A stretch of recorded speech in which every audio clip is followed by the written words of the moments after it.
know, clap your hands. Oh, we recording? Captain Fox here, back again with another video.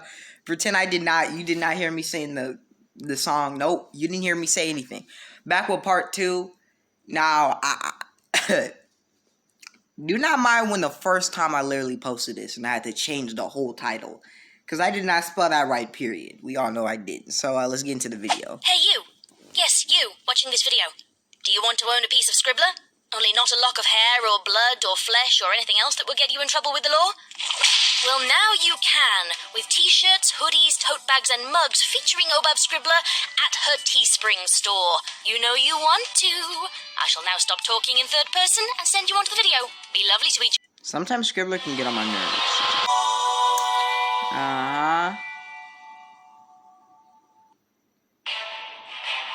Chapter 2. Oh, God. Vinyl acted instinctively. You don't know how loud that was in my ear. Like, that legit, like, I heard the vibration coming from the phone, and it vibrated in my ear a little bit. Let me turn this down, because you're not going to be able to hear me with this loud volume. So let's get back into it. Her horn flared. At once, half a dozen things on the sideboard rose up. Each became a sparkling blue mist. There's music, though, in the back. Until Voron spun around and held Octavia in front of him like a shield.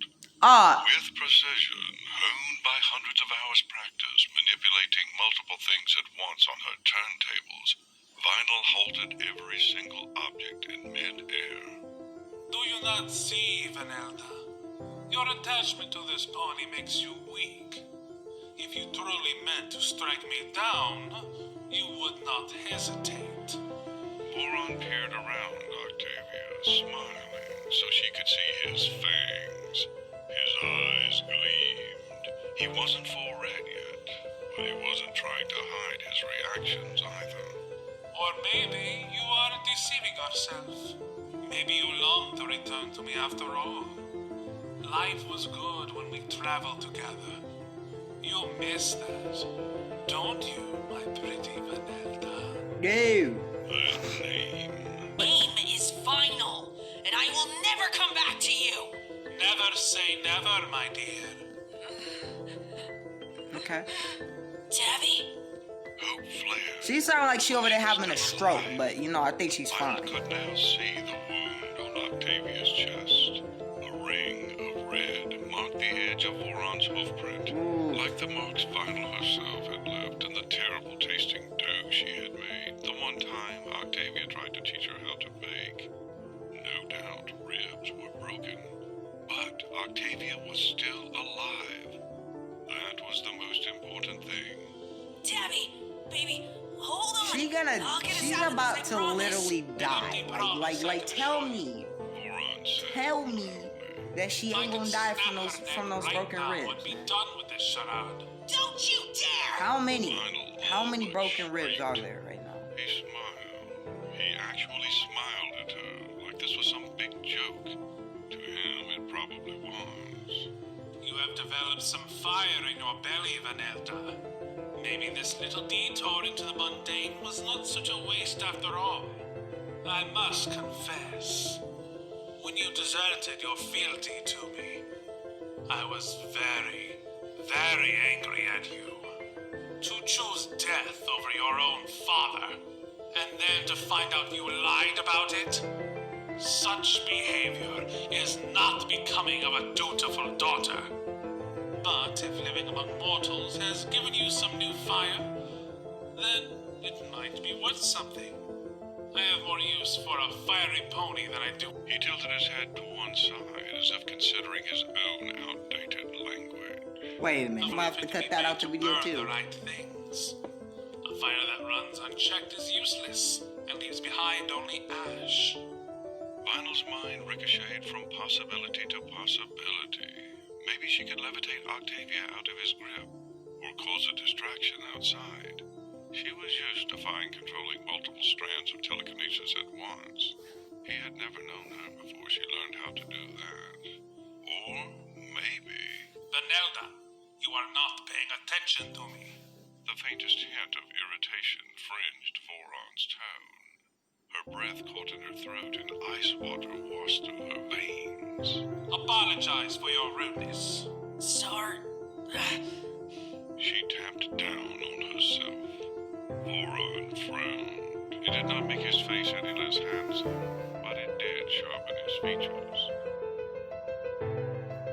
It's quite normal when we start to He looked colder, older, more like the truth that lurked beneath his smiles. Vanelda, apologize or I shall. He didn't get any further. Quivering in his stomach was the knife Octavia had secretly grabbed from the kitchen counter when he had her pinned beside it.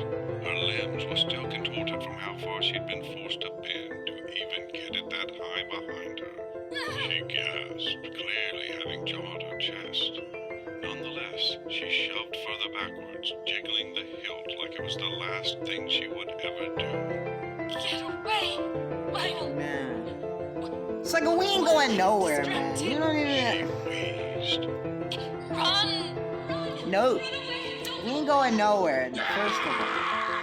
Voron roared with pain Yo, you and freaking rage. heard that? Blur of Run! Octavia and slammed her against the kitchen floor. A ragged triangle of red appeared on the tiles, corner marked by half a broken tooth. He was lifting her again when Vinyl struck. This dude getting too way too rough. A toaster smacked into his head. Before he could recover, a glowing blue electric mixer swept his hooves from under him and slammed against his left leg. It hammered down again and again, matching the toaster's attack on his right leg and eliciting a fresh roar.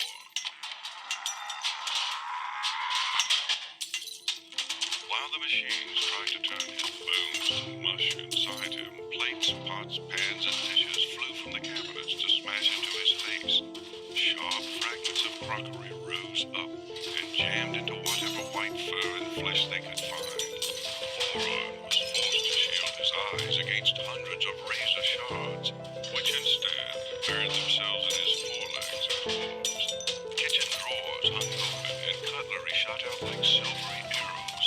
It was an all-out chaotic, unplanned assault that would not stop him in the long run. Yet Vinyl was not interested in the long run. She just cared about getting Tammy away from him now. She rushed in and pulled Octavia away from him as he flailed. Octavia panted in agony. Vinyl was forced to pull strands of her magic away from the assault to prop up the injured Earth Pony. No way could she walk on her own anymore. If they were getting out of here, they were doing it under Vinyl's power. Come on! She hissed. Y'all done. Octavia floated behind her like a marionette with tangled strings. If they could make it outside, they would be in a better position. This was a nice neighborhood, and Ponyville was a nice town full of nice ponies. The houses were far apart, since the street had been designed by city planners who valued greenery over squeezing in as many properties as possible. But if she could at least get Octavia somewhere safe, then maybe. She didn't see the dark shape waiting on the stairs. If she had, she would not have run past it for the front door. She might even have been able to defend herself, though her horn and mind strained to maintain so much divided magic already.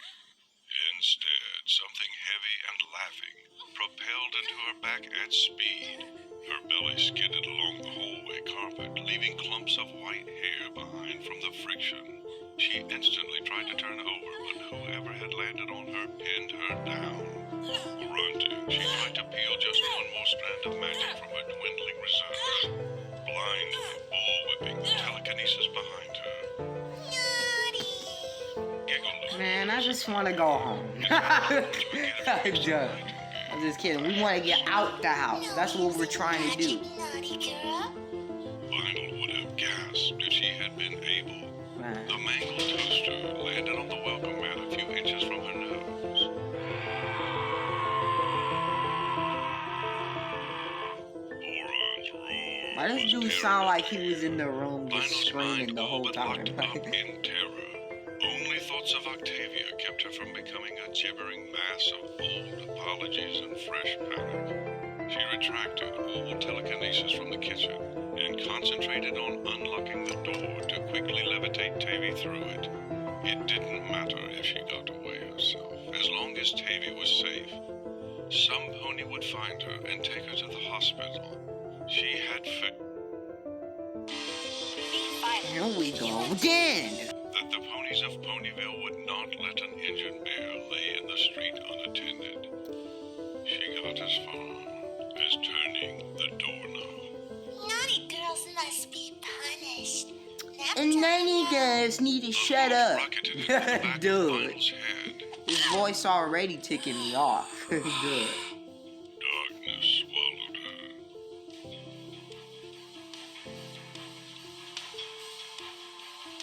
Y'all hear this? Dun, dun, dun.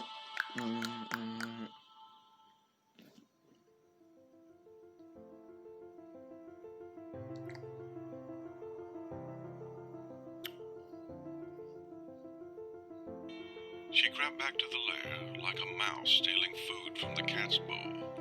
All her stealth meant nothing, however. Voron only had to probe the link to know exactly where she was. That he didn't immediately summon her to him was unusual, but she wasn't complaining. She slunk to her designated room, closed the door with a soft click, and sat on the bed that was not her own. Pictures of some other filly's family stared accusingly at her from the dresser.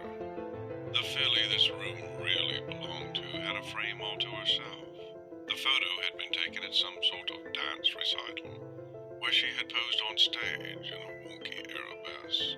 Her coat was a lovely shade of lavender, her mane sugary pink. Close to the camera was an older mare who shared enough resemblance to be a relative. She was clapping her forehooves in blurred applause, face lit by a grin. The moment spoke of many similar ones, a collection of happy events strung together to form a life in which Vanelda had no place. She got up to turn all the photos face down. She couldn't bring herself to throw them in the trash, but she couldn't stand staring at them either. I'm sorry, Clover. She whispered. What? She wished her only knowledge was through pictures. No pony should have to look at a photo and know what a pony sounded like as they laughed over ice cream, and also as they cried and begged for their life. I didn't want to. I'm so sorry. If only Clover hadn't lived in this house. If only she hadn't been so socially awkward and dreadfully easy to befriend. If only she hadn't been too lonely to ask the questions that might have kept her alive. If only Voron could go and jump off a cliff instead of moving from town to town all the time. Vanelda's belly felt bloated. Dude. She had expected Voron to call her. That's dark, So right? she had eaten too much in preparation. Habitually, she wiped at the corners of her mouth.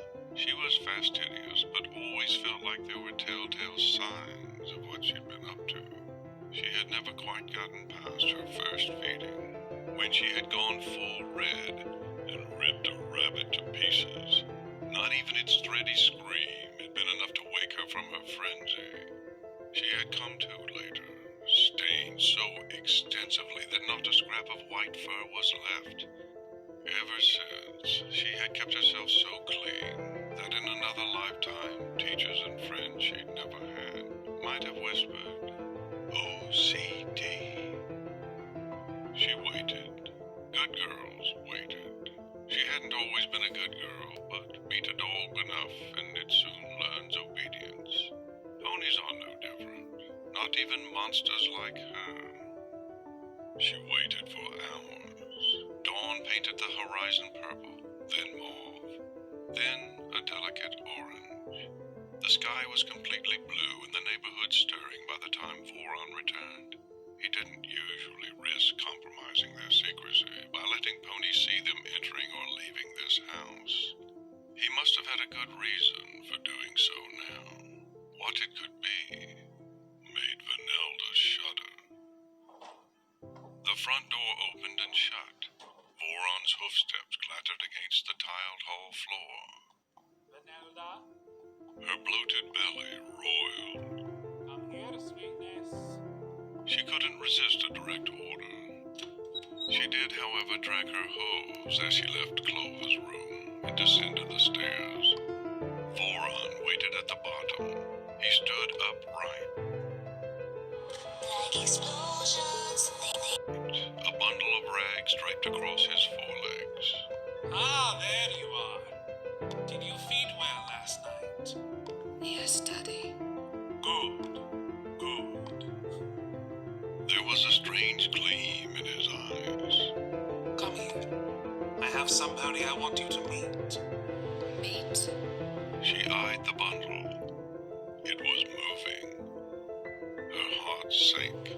She prayed he hadn't brought her something alive that he wanted her to kill in front of him. He did that sometimes. She wasn't sure if it was a test of her loyalty, obedience, or something else. It might just have been that he enjoyed watching things die. It was bad enough when he brought her animals. But that bundle, there was a hoof poking from the folds of fabric. A tiny soft hoof, not yet old enough to bear its owner's weight. A white hoof.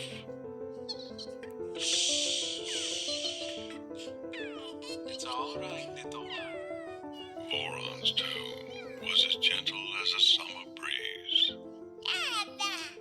The hoof pressed against his nose. Its owner giggled. Voron's smile showed every single one of his teeth.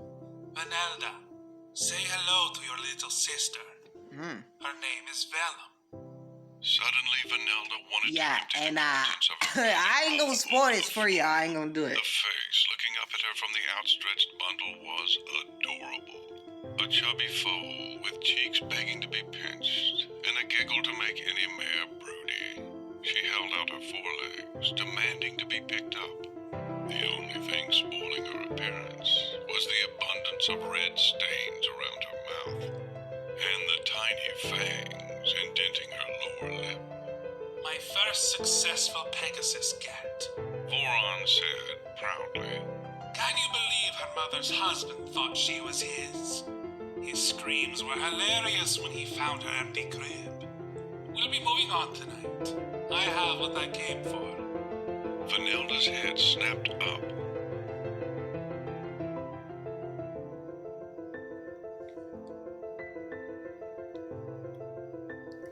What? This was why he had Well, made her come geez, here. this is some dark This was humor. why he had made her do what she had done. You will look after Vellum while I sleep. I will teach you both. Or what? Am I the baby mama now? Like, She I'm is by good. far the youngest daughter I've ever brought into the fold. Maybe this age will make her more beatable than her predecessors. She might even survive as long as you have. I do so want a Pegasus in the family. Voron went on blithely. Vanelda swallowed. Daddy, I don't think. You do not think at all, sweetness. Something dark laced his words. It was not an observation, but an order. You are not meant to think. You are just meant to do. But Good girls What? do not question what their daddies tell them, Vanelda. And you do wish to be a good girl, do you not? Fear rattled down her spine. yes, She squeaked. I do. Because what do bad girls get? Phew. Punished. Indeed they do. And it has been so very long since I had to punish you, sweetness. It would be a shame if you forced me to break that streak through your own misbehavior. He raised his eyes as if in thought. Or break you. I'm not sure which. She swallowed and held out her forelegs to accept the bundle. However, instead of passing it over like she expected, Voron put it down on the floor and peeled back the wrappings. It was a shredded, blood-stained baby blanket. Sit there, Vellum. That's a good girl. The foal rocked back and forth, giggling and sucking her own hoof. She was too old for diapers, but seemed not to know much language. Daddy is hungry after giving you so much of his blood, little one. He needs to feed now. Voron held the foal's gaze directly. Stay there like a good girl. The old panic rose inside Vanelda like a column of ice. It lodged in her throat when Voron looked at her. The whole world seemed a little bit colder. When he got that look, she knew better than to back away, but it was hard to fight down the instinct when he approached. Lay down, Vanelda. You know better than to keep Daddy waiting. Dutifully, she tucked her legs under her and rolled over. The motion made her nauseous. Voron looming above made it worse. She shut her eyes. She should be used to this by now. It shouldn't be this difficult anymore. She shouldn't mind. Good girls wanted their fathers to be happy. So practically he's about to suck blood out of his own daughter to feed? What type of vampire family is this?